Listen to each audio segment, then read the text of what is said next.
Good morning. I'm sorry about the windy conditions. Maximising your space with a standard 3x3 or 10 feet by 10 feet tarp. Yes, I've done little stealthy ones in the past, but sometimes you just want a bit more room, and that's where this comes in.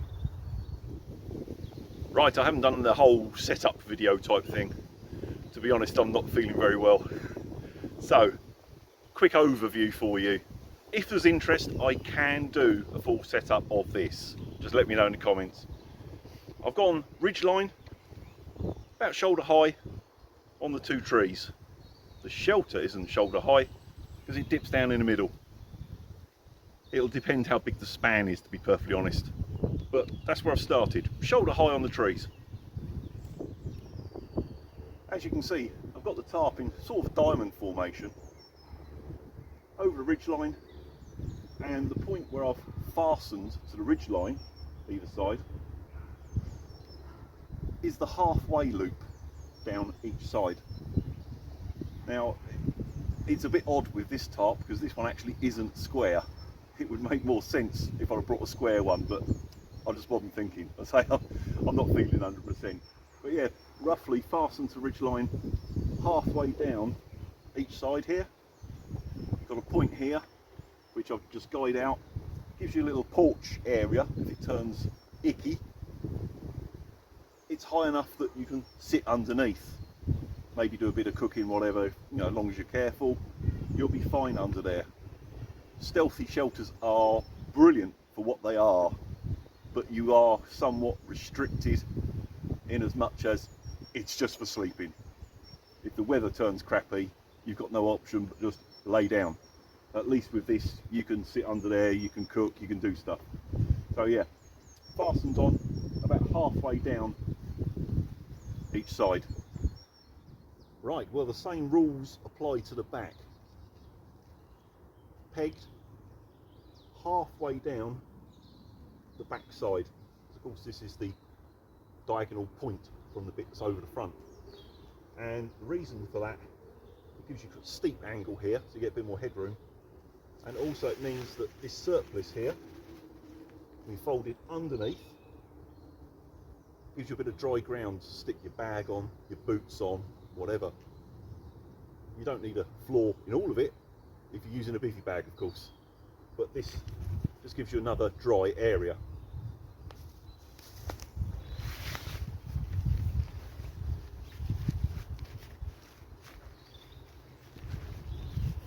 I'll pull that right through from the inside.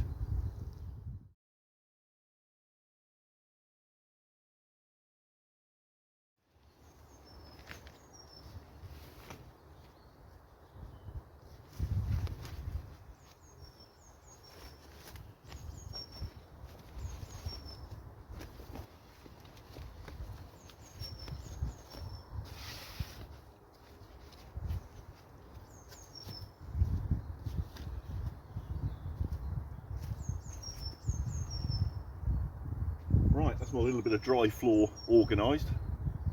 Like I say, somewhere to put your boots maybe, or your bag.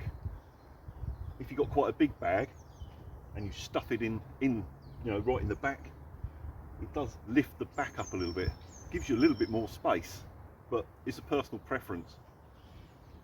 Once you pin them back corners, all you've got to do is the other two corners, just fan them out. Peg them down to wherever it's suitable. It might take a little bit of adjusting and repegging and whatever until you've got a decent tight shape, but it makes a decent sized shelter, good amount of coverage, and somewhere you can still sit under. I brought the sleep mat with me just to give you some sort of idea of scale, because it's always difficult on these videos to sort of show measurements. That is approximately 6 feet long, fraction over I believe. And as you can see, I've got, what, at least 3 feet or a metre head and foot end. The shelter does sort of taper in towards the back a little bit. If the weather was horrendous, I would slide the mat further in to be away from the sort of exposed edge. But long as you've set up with the wind hitting the back of it, even if you get rain, you shouldn't get wet. But just in case the wind changes direction and it blows in here, you can scoot into the back there. It's wide enough to still take the 6-foot mat in the back corner. It's a nice setup, it's easy, and it gives you a lot of space. Now the other thing you can do if you want to gain even more space, the centre loop. You can put a guy line on there, a bungee, whatever's more convenient, whatever you have.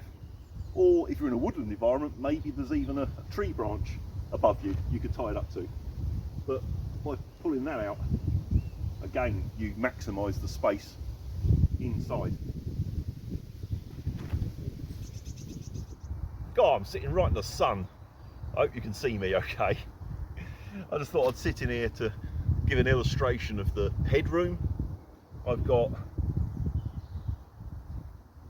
that much above me, so about 8 inches or so.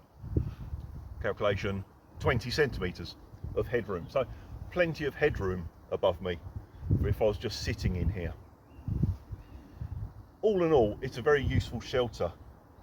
The other thing to consider is, as I said at the beginning, this is approximately a 3 by 3 metre or 10 feet by 10 feet. There is people out there that have got the 4 by 4, the much larger one.